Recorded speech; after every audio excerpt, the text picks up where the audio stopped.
Senhoras e senhores, boa tarde. Eu sou a Aline Lima Sá, supervisora da Seção de Qualidade de Vida no Trabalho, seção que é vinculada à Divisão de Saúde Ocupacional e ambos subordinado à Secretaria de Bem-Estar Social. Estamos transmitindo esse evento pela plataforma Teams e pelo YouTube. Agradeço aqui a presença de todos. Essa live tem o objetivo de propor uma reflexão sobre a nossa saúde mental. Esse período de pandemia que a gente está vivendo gerou mudanças repentinas e não programadas no nosso dia a dia. Por isso abordaremos os temas ansiedade e depressão no contexto familiar e do teletrabalho. É importante frisar também que é um evento inclusivo, com a participação dos tradutores de Libras Marina e Wellington, em comemoração ao Setembro Azul, mês da visibilidade da comunidade surda. Agora, eu agradeço a presença de todos, também do especialista Dr. Cláudio Fernando Costa, e passo a palavra para o psiquiatra e acupunturiatra. Esse nome é difícil, mas a gente consegue falar. Acupunturiatra. Não é isso, doutor Cláudio? É isso aí, Aline. Tá me ouvindo bem? Joia. Aline, então, a palavra vem aí para dar o trava-língua, né? Já para começar complicando. Mas é isso, estamos então com 2 tradutores de Libras, né? Porque setembro, ele está famoso por ser o amarelo, mas é o mês colorido. Tem também aí o Setembro Azul. E por causa disso, é o dia também, dia 26 de setembro, que foi o Dia Nacional do Surdo. Isso aconteceu no dia 1857, que aconteceu a fundação pelo imperador Dom Pedro II desse Instituto Imperial de Surdos Mudos, o que levou a esse Dia Nacional dos Surdos. Então, importantíssimo já a lei para ter, inclusive, tradutores em repartições públicas, obrigatoriedade do ensino de Libras na formação de professores, oficialização da Libras. Libras é para Língua Brasileira dos Sinais, como a segunda língua nacional do Brasil, e esta importância toda para destacar, então, este Setembro Azul. Não é só azul, setembro é amarelo também. Inclusive, para quem mora em Brasília, está aí o TRF1, as acácias aí para não deixar esquecer. Nesta live de hoje, a gente vai falar com este tema proposto pelo tribunal sobre a ansiedade no trabalho, falando sobre essas mudanças que geram estresse. Todo mundo aí com essas novidades de pandemia, vendo como é que se adapta com estação de trabalho e tudo. E a Aline me passou, na verdade, toda a equipe, que temos aí prestadores de serviço como ouvintes e também os vários cargos do TRF, com as suas diversas funções, que são os estatutários, então os prestadores de serviços seletistas e estatutários. Esse destaquezinho eu só estou fazendo que isso pode ter influência na geração da ansiedade. A ansiedade que é a raiz do suicídio. Então, para explicar o amarelo, como é que foi essa história, né?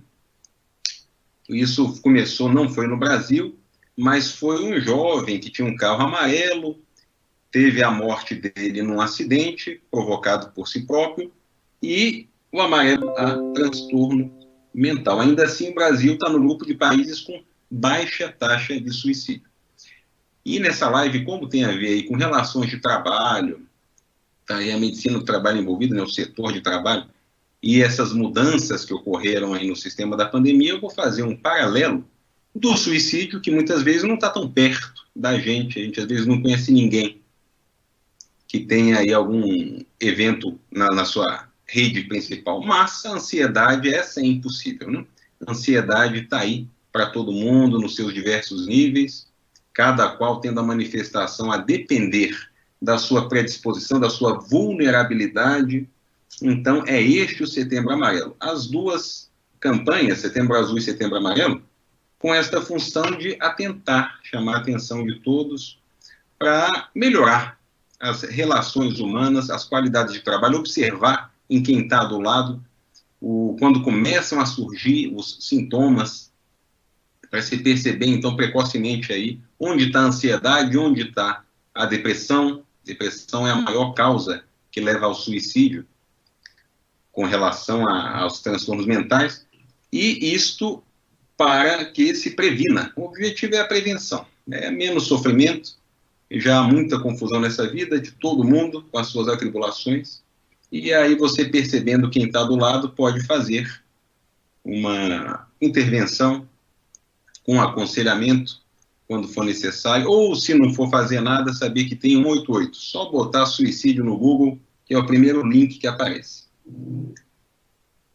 Esqueci de falar, mas já é um momento, mandem perguntas pelo YouTube, a Aline vai repassando aqui, a gente torna as perguntas aqui, a gente trata com atenção, porque aí mostra, quem tiver aí bem de olho, que tenha algum caso especial, ou queira falar alguma coisa, que fique à vontade. E, na nossa sequência, a gente vai falar na ansiedade no trabalho. E aí, pessoal, seletista estatutário, ansiedade no trabalho pode levar ao suicídio? Então, pode, né? A ansiedade, ela é uma causa, a ansiedade ela é a raiz dos males, que elenca, tudo vem na esteira da ansiedade. Você pode ter um transtorno obsessivo compulsivo, piora com a ansiedade. Uma anorexia, também. Um comer compulsivo, a mesma coisa.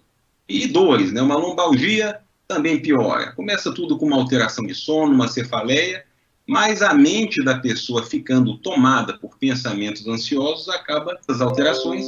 E então, no começo da ansiedade, a pessoa vai passar ali com uma alteração de sono, com uma irritabilidade, com uma tensão muscular, que vai evoluindo para esses pontos fracos, qualquer que a pessoa tenha, de dor ou de outra alteração, cefaleia, até poder desencadear os pensamentos, que são os pensamentos de morte, os pensamentos aí que levam a pessoa a achar que não há mais sentido. A gente está falando do suicídio decorrente de ansiedade, a gente vai se ater a esse para não colocar outros assuntos muito grandes. Então, o que acontece no trabalho? Estresse. Estresse vai aumentar a pressão arterial. Preocupações. Isso leva a alterações imunológicas. Reforçam, então, os distúrbios do humor, esta angústia. O que mais que pode levar a isso, né? Porque a vida não para. Antes se falava que, trabalho, os problemas de casa eu não levo para o trabalho, os problemas do trabalho eu não levo para casa, como se houvesse uma possibilidade de fazer uma cisão, quando a nossa mente é um contínuo, né? A gente pode ocupar com pensamentos e, então, não pensar em determinados assuntos quando está fazendo outra coisa, mas você é um só, né? Acaba ficando influenciado pela noite mal dormida, pelo filho que está doente, pelo chefe que está incomodando, pelo gestor que está colocando meta absurda e não quer saber, ou eventualmente comportamentos de arrogância com o subordinado, o que deixa a pessoa intranquila, já entra pela porta do trabalho pensando que vai encontrar o chefe. O chefe ele tem uma importância muito grande porque é como na família, né? Você tem muitas vezes uma figura de autoridade ou duas, e para o filho, se você torna um ambiente, fazendo uma analogia para o filho, se você torna um ambiente de casa muito ruim, com brigas e o menino vendo aquilo tudo, é lógico que isso vai repercutir na inteligência da criança, que com menos concentração, tem menos interesse, come menos e faz mais birra. Funcionários, a mesma coisa, porque a gente é humano, muito problema na cabeça, vai gerar piora de produtividade e outras angústias, e claro, o atestado médico aí, como uma possibilidade, uma tentativa, e estamos no tribunal, né, TRF, ainda gera processo. Tá? Aí tudo é assédio, né? Então, sintomas de medo, angústia, insônia, preocupação excessiva, essa incapacidade para relaxar, pensamentos catastróficos que levam para a ansiedade e para a depressão. Tudo você acha que vai dar errado, que vai piorar. A gente está falando da ansiedade negativa. É bom a gente fazer uma distinção de ansiedade positiva, que o termo acabou ficando muito... O de ansiedade foi mais ou menos como a depressão. Antigamente, a depressão fazia-se uma distinção tranquila com relação à depressão e tristeza. Em dado momento, qualquer tristeza virou depressão quando não é assim. A tristeza faz parte da vida, a ansiedade também. Quando atinge uns critérios que são preenchidos pelo Manual de Transtorno Diagnóstico Estatístico, DSM, ou CID, também elenca esses critérios, aí você passa a compor a depressão ou qualquer outro diagnóstico, e para isso tem que ter 2 semanas e outros outras eventualidades acontecendo com você. A ansiedade, então, existe a positiva. A ansiedade positiva, ela motiva. É você ficar um pouco mais animadinho, sabendo que vai encontrar com a pessoa que você quer. Pode ser do Tinder, do Happn, ou quando você tem aí um jogo que você acabou de comprar e vai pegar. Alterações assim são ansiedade positiva, e a negativa, então, é essa que você fica pensando no que eu vou fazer amanhã, já não consegue dormir hoje por causa daquilo, e acaba alterando. Opa, temos uma pergunta. Pergunta do William Andrade. William Andrade, aliás, um abraço para a Vicência. Olá, Vicência, beijo para você, amiga. William Andrade pergunta: fala para a gente sobre as alternativas para controlar a ansiedade e quando é o momento de tomar o remédio. Legal, William. Então, já vou falar do final. E essa pergunta, na verdade, é a chave do desfecho. Mas todos nós sabemos que o nosso corpo funciona com hormônios positivos e negativos. Nesta ilustração básica, a gente tem aí o adrenalina e o cortisol como sendo os vilões, e os hormônios positivos, a serotonina, muito propalada, né? Agora a ocitocina também está sendo bem falada, a dopamina. Quando há um desequilíbrio desses hormônios, ou seja, quando você vem sendo inundado com mais aspectos preocupantes do que os aliviadores, você tenderá a desencadear a ansiedade. Então, o reverso da pergunta já é a resposta. O que eu faço para ter menos ansiedade? Usar menos remédio.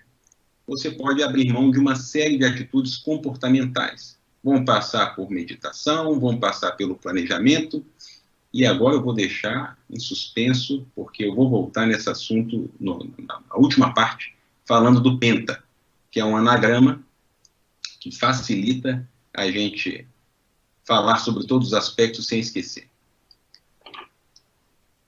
Durante a pandemia, o suicídio aumentou? E a pergunta se reflete também para a ansiedade. Né? Durante a pandemia, a ansiedade aumentou?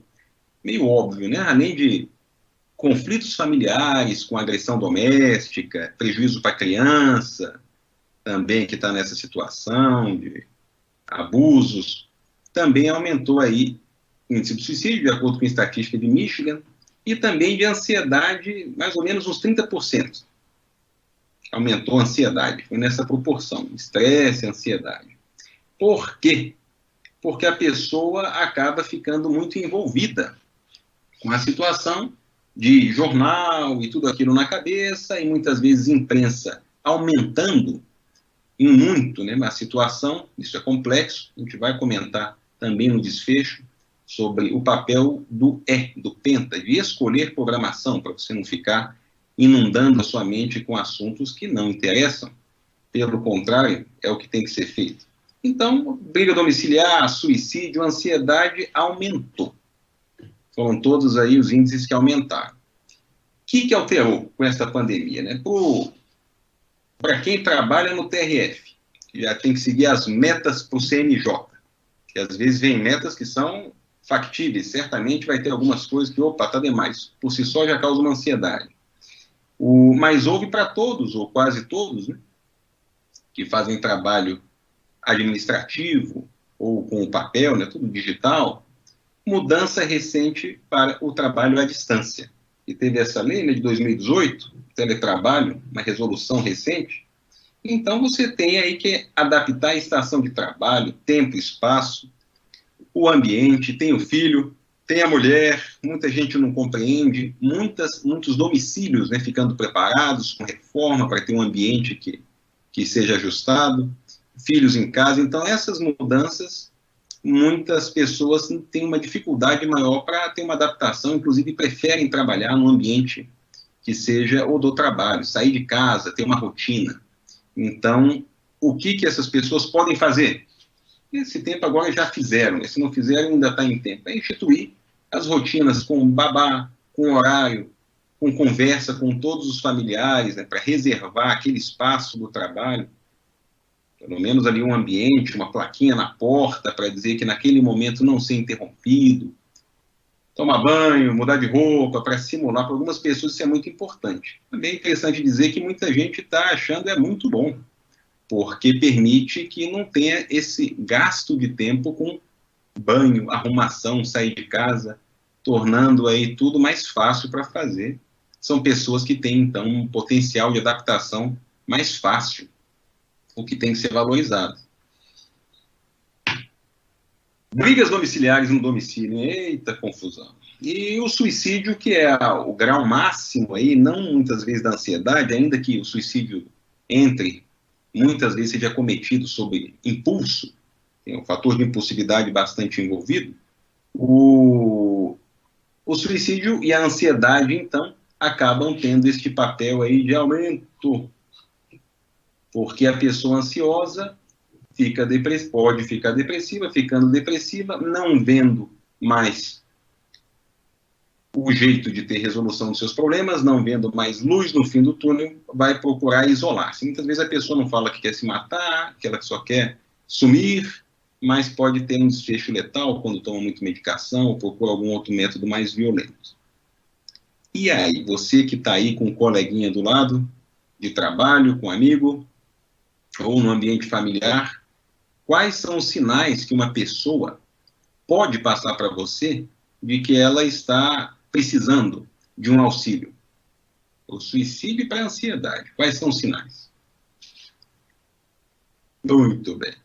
Essas alterações. A pessoa, quando tem uma alteração de comportamento, ela era de um jeito e ficou de outro. Quando ela teve um fator de mudança na sua vida, uma separação, um divórcio, uma separação de filho e uma alienação parental sendo sofrido, que é um desastre para muita gente, né?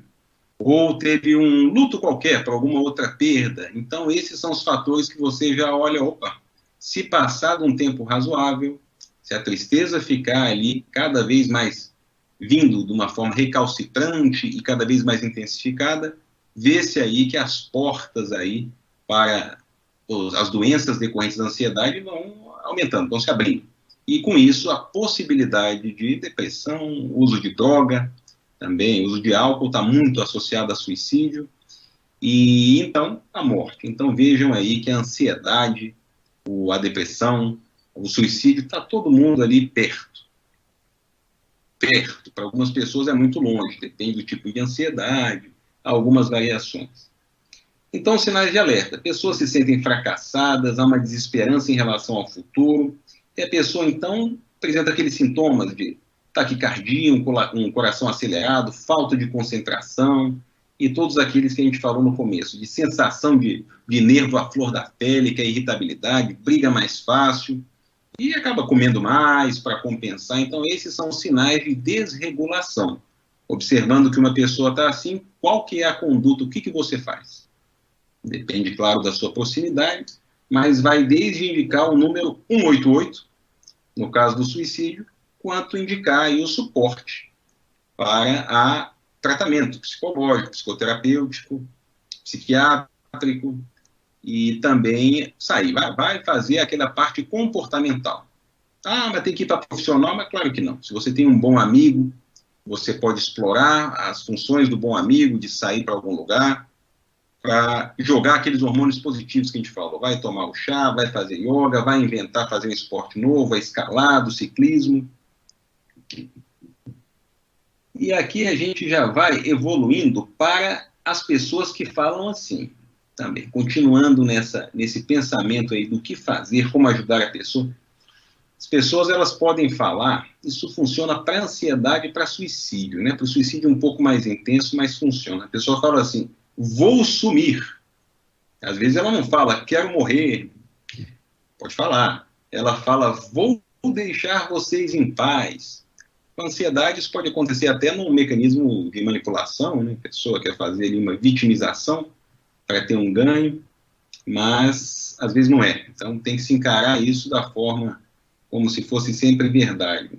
A pessoa pode falar outra frase assim, ó, sou um peso para os outros, gostaria de sumir para sempre, gostaria de dormir e não acordar mais. Então esse assunto, suicídio, já é tabu. Para a criança, pior ainda, que a criança ela não tem noção de morte, mas criança se mata. e a criança fala coisas dessa, né, que queria dormir, não queria voltar, ela não fala necessariamente em morte. E os adultos, né, como mecanismo de fuga, vão para drogas, né? Droga permitida na nossa cultura, que você vai ali e compra com facilidade, é o álcool.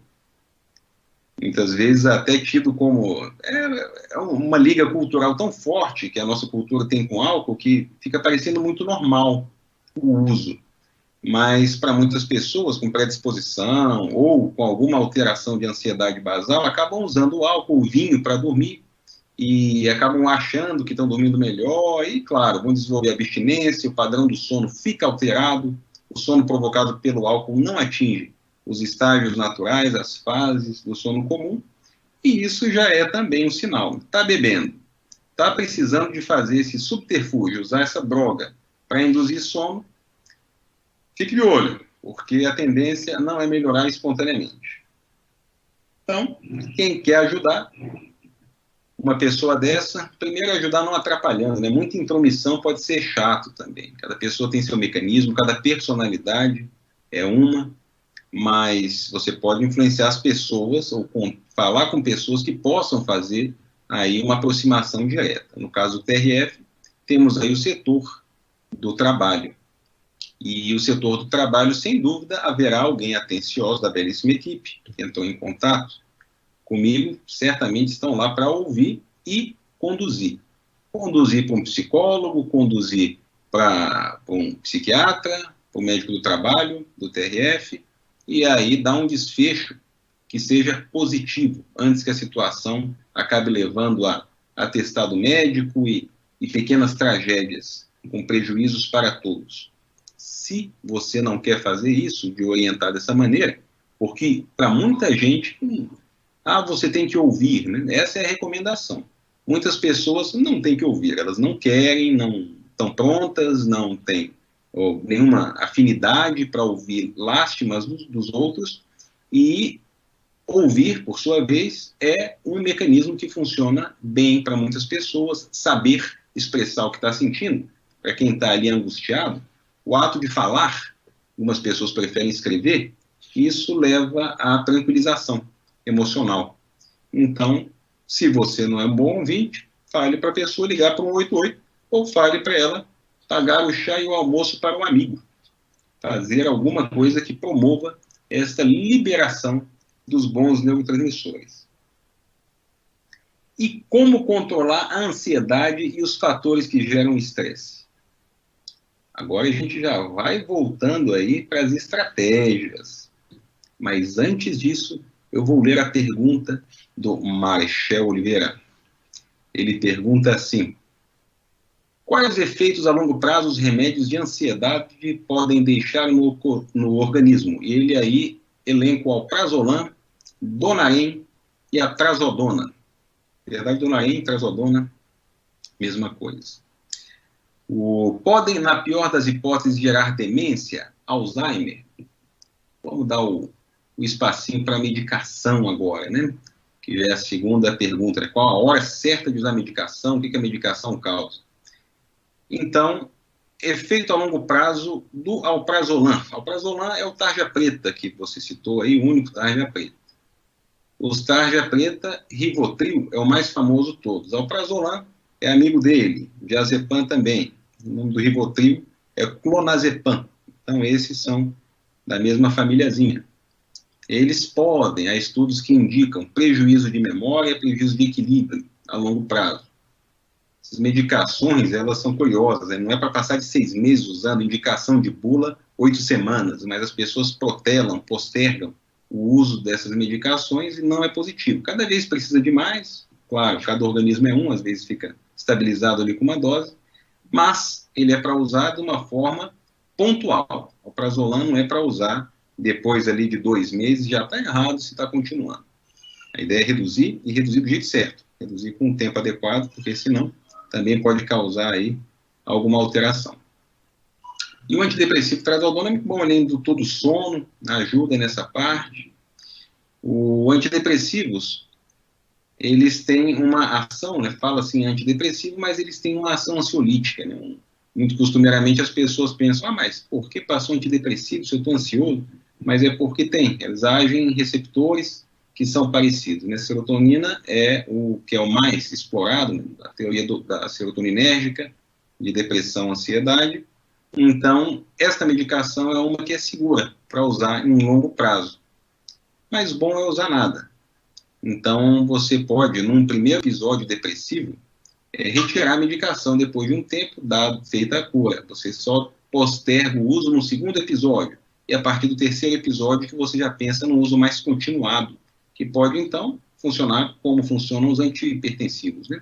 Um uso para o resto da vida, que seria, na teoria serotoninérgica, uma falta de habilidade do cérebro de fazer o uso dessa serotonina. E a medicação possibilita essa disponibilização por mais tempo. Podem, na pior das hipóteses, gerar demência, Alzheimer? Não. Medicação não vai gerar Alzheimer. Alzheimer é uma condição que é restrita a um prejuízo que já tem toda a sua fisiopatologia explicada por mecanismo que não está associado à depressão. Você pode observar que o efeito colateral de uma medicação antidepressiva ou ansiolítica, o prazolam, eles podem sim estar para o portador de Alzheimer como sendo algo que prejudique, mas não vai levar. E processo demencial, igualmente, né? Alzheimer é um tipo de ansiedade que caminha junto com a depressão. Quando saber o que predomina? São 18 horas. Cristiane, você estava dormindo, porque a gente já falou que está uma do lado da outra. Como saber o que predomina? Existe no DSM um diagnóstico no CID, que é o de transtorno misto ansioso-depressivo. Então, vem uma junto com a outra muitas vezes. Depois de um tempo com ansiedade, invariavelmente vem a depressão. Como saber o que predomina? Você tem uma sintomatologia. Pela sintomatologia, inclusive, o médico decide qual tipo de antidepressivo deve fazer uso. Tem antidepressivo que tem bases noradrenérgicas de uso, e esse seria pior para a ansiedade. Então, esses são os critérios que você anota bonitinho, leva para o médico, que ele vai olhar e fala, olha, é melhor essa medicação. Leonardo, qual o papel da terapia? Calma, Leonardo, já a gente chega aí, Leonardo Ribeiro, na terapia, porque agora a gente está falando justamente do como controlar a ansiedade e os fatores que geram o estresse. Então, como dicas comportamentais, organizar a demanda. Aqui, provavelmente, há gestores vendo, né? Você tem os que mais executam, porque todos executam, né? Mais os que são os subordinados e os que estão ali num papel de controle, de decisão. A esses cabe uma responsabilidade maior de uma percepção da sua importância na relação e no convívio humano. Pode prejudicar muito. Um chefe, ele influencia demais subordinados, né? A postura do chefe pode levar para o bem, pode levar para o mal. Então, gestor, preste atenção. Você organize as demandas, explique os processos para o subordinado. O subordinado fica envolvido quando ele sabe o que ele está fazendo, onde aquilo vai chegar. Então, isso gera uma motivação. Reconhecer trabalho. Acaba que o gestor sempre tem alguém no setor que gosta de fazer a festinha de aniversário de todo mundo, e isso é bom. Não tem que forçar quem não quer, lógico. Mas isso é bom porque é um fator integrativo, integrador da equipe.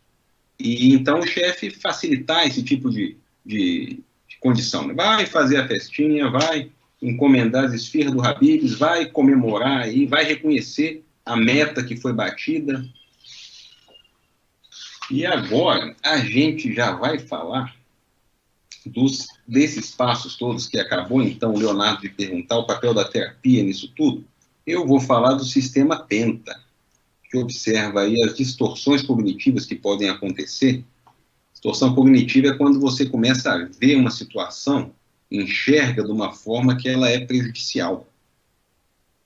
Você não consegue ver de outra maneira que não sendo ruim para você aquilo. Então, você pode, com observação de alguns aspectos, entender que você está enxergando errado. Você não precisa associar que ou o chefe é mau, ou que o trabalho é puramente inútil, ou essas situações que são geradores de ansiedade. E falando agora do sistema, que eu já citei, ele tem 5 letras. Porque todo mundo tenta, mas só o Brasil é penta. Então, no P é o planejamento.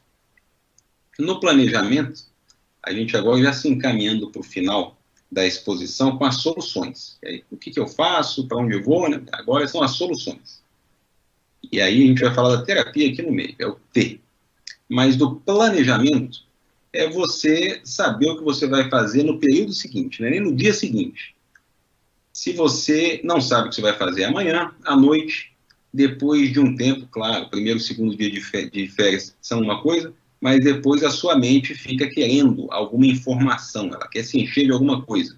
E se você não tem com o que preencher as suas ideias, você vai, invariavelmente, gerar ansiedade em si mesmo. Aquela história de cabeça fazia oficina do carboidrato, que agora mudou. Você vai a comer e pensar o que não presta. Então, tem que saber o que fazer. Então, fomos para o P. E do Penta, escolher programação. Não é para ver jornal.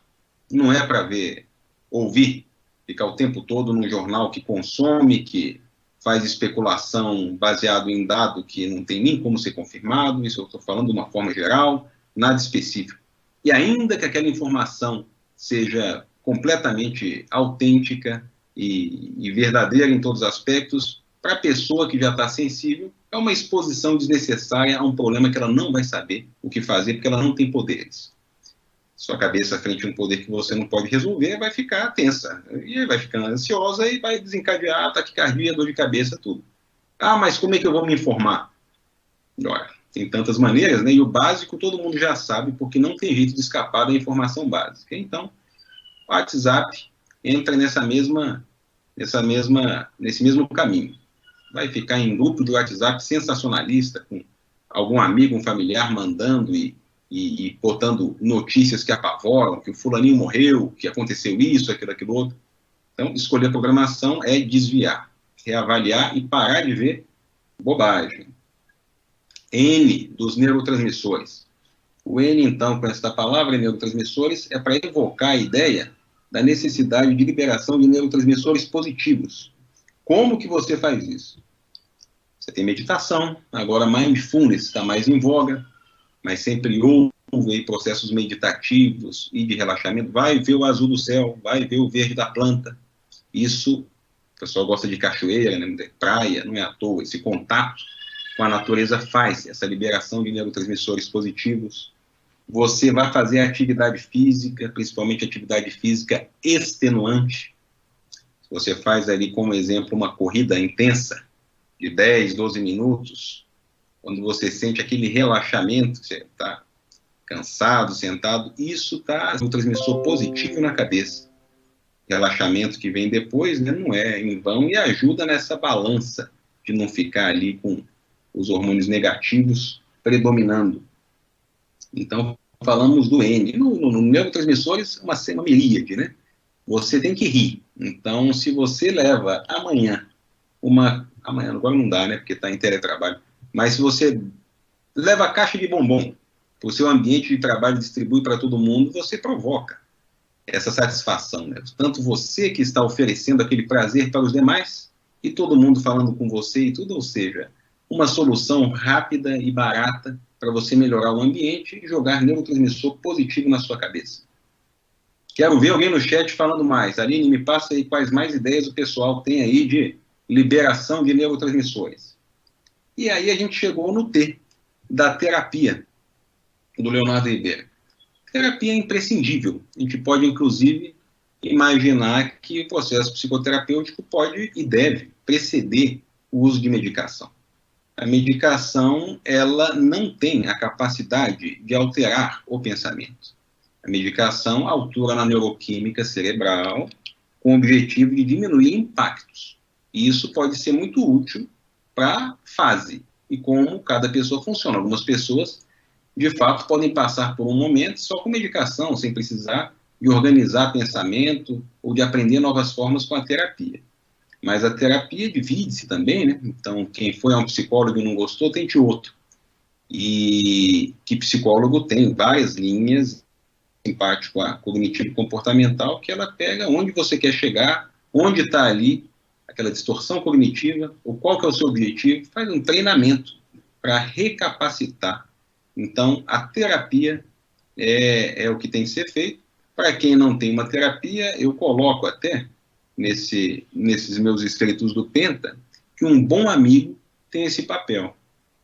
Ah, mas o amigo não é terapeuta. Olha, depende. Um amigo que com você ache soluções para situações e consiga desenvolver com honestidade, com interesse genuíno no seu problema, é lógico que pode funcionar até melhor do que um terapeuta para algumas pessoas que não têm empatia, que não conseguem desenvolver empatia. Mas esse também é um ponto importante. Quando você vai a um psicólogo ou a um médico que faça terapia, as duas profissões, né? Porque tem a psicoterapia envolvida aí na raiz da sua formação. A psicologia é a psiquiatria. A psiquiatria dentro da medicina é a psicologia. Hoje a gente vê muitas pessoas falando sobre comportamento humano e tudo. Pode ter muita coisa boa, e tem, depende. Coach é interessantíssimo para muitas situações, mas a psicologia bem executada, com cabedal de conhecimento que já vi, tem muita coisa na psicologia também que a gente, né, pode não ser simpático pela falta de evidência científica, mas tem mecanismos que funcionam bem, então é a orientação. Um psicólogo ou um psiquiatra que faça a psicoterapia voltada para a sua condição especial e você desenvolver junto com ele a empatia necessária para o sucesso do tratamento. Então, esse é o T. E, por fim, o A, que é o alopáticos, né? Medicação, que eu acho que tem até mais uma perguntinha falando disso, mas antes a medicação já foi falada. A medicação, você leve o tratamento do jeito certo. Ah, mas médico só quer saber de passar a medicação. Não necessariamente, né? E a pessoa só usa a medicação se ela quer. Né? O paciente fala que o médico só quer saber, mas tanto o paciente que não toma, né, a medicação, não toma do jeito certo. E a medicação, ela como sendo uma bem utilizada, olha, faz muita diferença, né? É estatístico, tem uma provas por trás, né? Não é um achado, mas, claro, o melhor efeito é a medicação adequada, do tempo adequado, na dose adequada, bem ajustada, com a terapia adequada. Pessoa que não muda seu vinho, né? Então, isso depende da sensibilidade e do que você pode fazer, como interferir para colaborar com a melhora dessa pessoa. Mas, fato é que, se a pessoa não quer ser melhorada, qualquer coisa que você fale vai apenas gerar mais estresse na relação de vocês. Então, você deixe claro que você está ali para poder orientá-la. Você vai atrás de telefone de psicólogo, de psiquiatra, de mecanismos e bota na frente dela. Se ela não quiser, você também não tem que ouvir mais as alterações dela. Fugir disso num contexto familiar é mais difícil, mas você não pode, inclusive, se culpar pelo insucesso. A pessoa não quer fazer o quê? É mais difícil envolver nisso. Internação compulsória é só para alguns casos, né?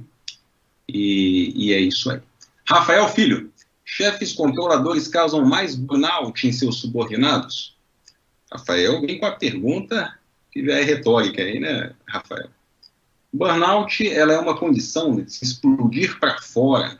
Algumas pessoas pensam que vem do francês burnout, não, mas é burnout mesmo. É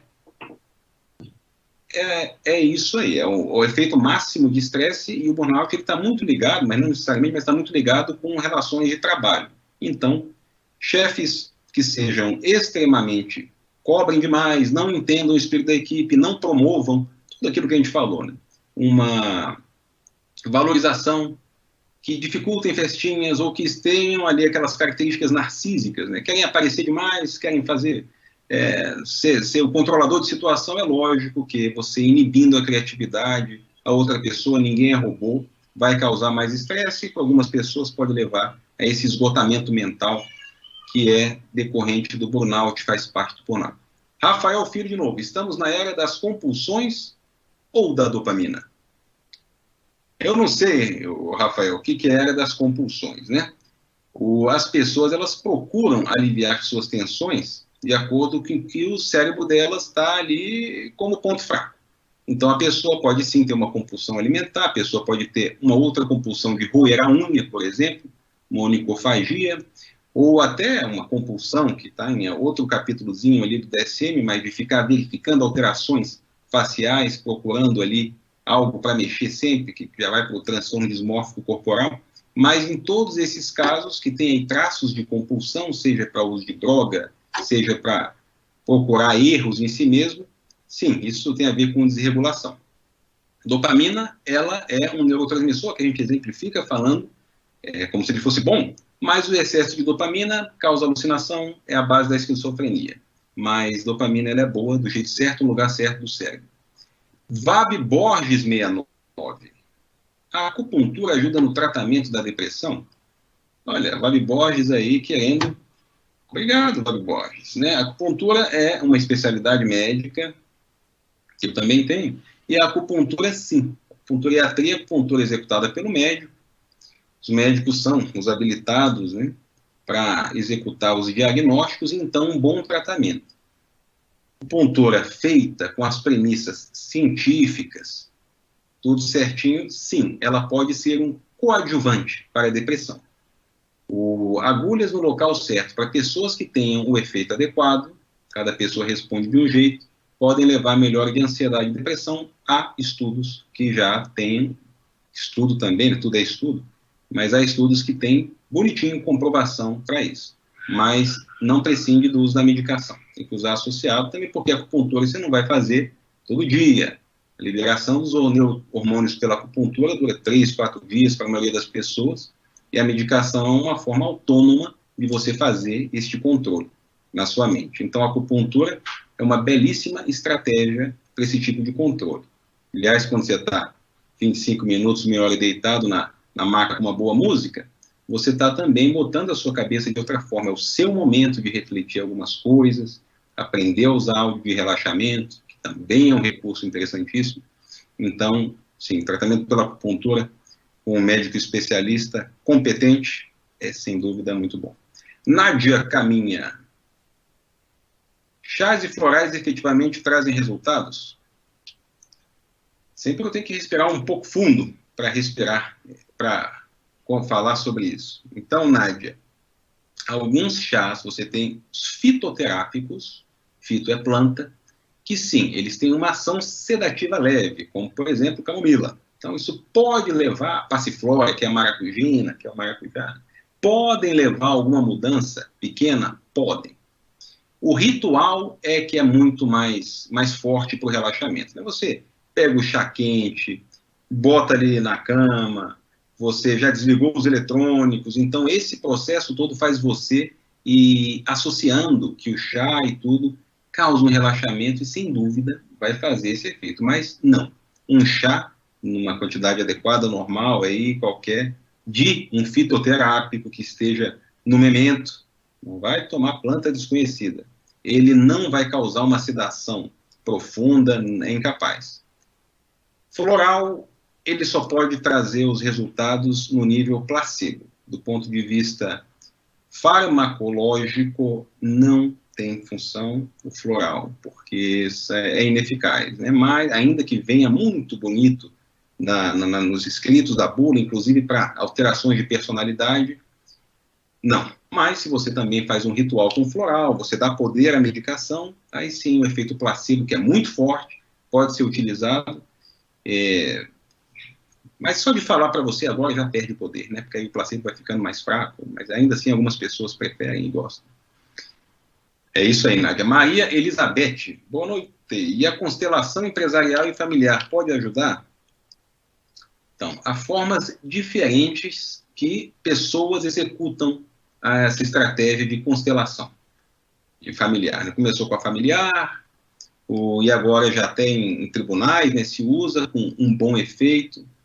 Tem pessoas que fazem aí uma leitura muito religiosa de constelação familiar e interpretações como se a pessoa quase que incorporasse, né, personagens, assim, como se fosse uma coisa de outras vidas e tal, e esta visão ela é até complexa do ponto de vista até do nosso país aí, né, que é não esqueci a palavra, né, tem qualquer religião, né, a gente não tem aí uma religião, um país laico, então isso é até complexo, né, você ficar com alguma pessoa que domine ali e acaba dando justificativas que é o avô, porém existe o psicodrama do Moreno, que foi um psicólogo que criou o psicodrama, que é uma técnica psicoterapêutica onde você interpreta papéis. A constelação familiar vai perto disso, então ela aplicada ambiente empresarial, jurídico, seria a mesma coisa. Uma pessoa que tenha conceitos bem formados,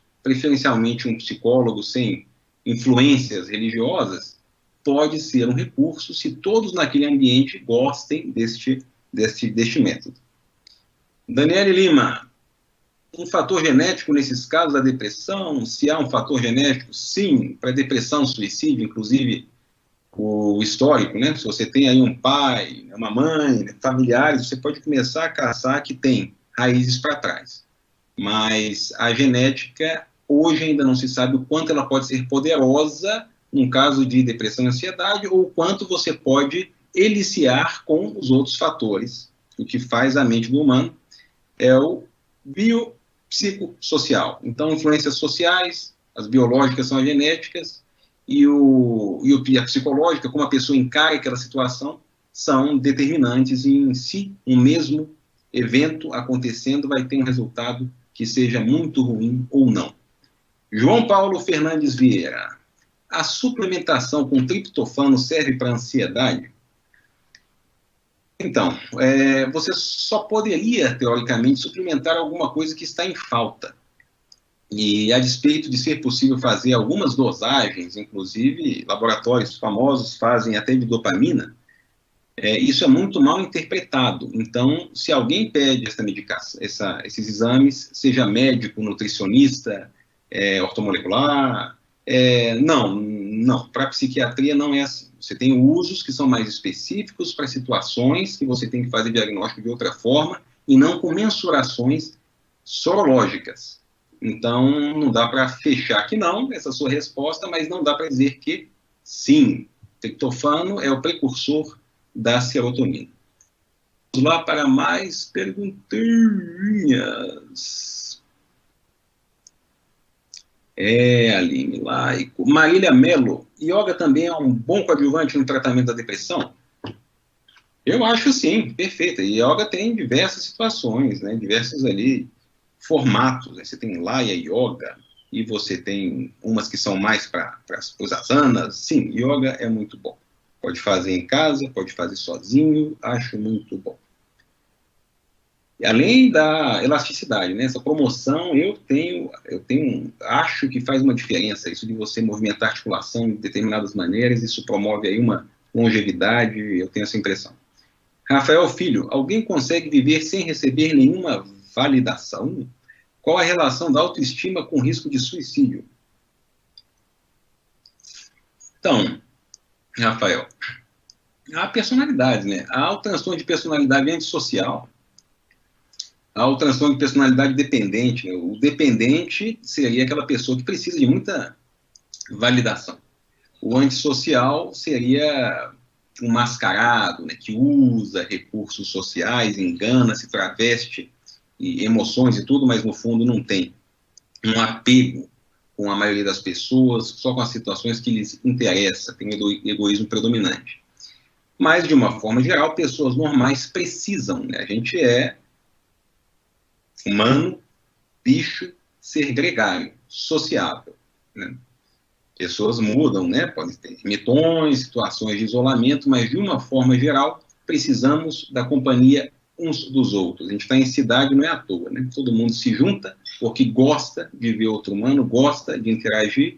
Então, a maioria das pessoas, sem dúvida, precisa de validações dos outros, né? O pertencimento, a sensação de pertencimento, inclusive, é um componente anti-ansiedade, anti-suicídio.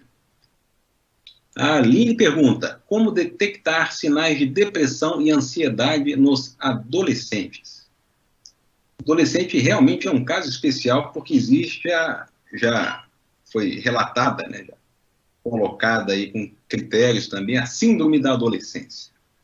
Então, o adolescente, ele tende a ter naturalmente naquela fase, por influência hormonal, além das físicas, que a gente sabe, de alteração de voz, os crescimentos e as mudanças, você tem alterações mentais. Então, é uma fase que você pode ter mais ações de impulso, que você tem um atraso de fase de sono. O que é isso? É a pessoa querer dormir mais tarde para acordar mais tarde, e até isso pode ser muito bom nesse momento agora que as aulas estão sem essa necessidade de ter que acordar cedo, né? Depois você vê lá a aula e resolve tudo. Então, adolescente é diferenciado. Então, como detectar sinal de depressão? Com alteração de comportamento. Então, isso serve para uso de droga, serve. O camarada começou a ficar, seu filho e sua filha, começou a ficar mais isolado, companhias diferentes, roupa diferente, você observe que está envolvido com outros grupos. E aí a dúvida será, aquilo são atitudes afirmativas que vão passar, ou essas atitudes estão sendo muito influenciadas por um grupo que já aí levam ao mau caminho de uso de droga e de tudo. Aí é você, sendo mãe, investigando muito mais de perto e, claro, tendo essa aproximação de entender, se colocar no local do seu filho, do seu familiar, porque todos passamos, né, por essa fase, e depois fingir que nunca aconteceu, ou se alarmar, mas, né, nunca vi isso, eu nunca fui assim e tal, não vai ajudar. Se você ouve empaticamente, agora a gente já se encaminhando para os minutos finais da nossa exposição, da nossa conversa unilateral, quase, se não fossem as perguntas, se você não tem a capacidade de se colocar no local do outro, você então não consegue entender o que é ansiedade, não consegue entender o que é depressão, seja no adolescente, seja no coleguinha do lado, e isso vai predispor a mais briga, mais frustração, a mais angústia. E agora, Aline, você tem a palavra. Foi uma satisfação falar com todos do TRF, todos os que trabalham em prol da justiça, que aqui em Brasília tem essa representatividade maior, né, na nossa capital. Então foi bom falar para vocês. E Aline, obrigado pelo convite.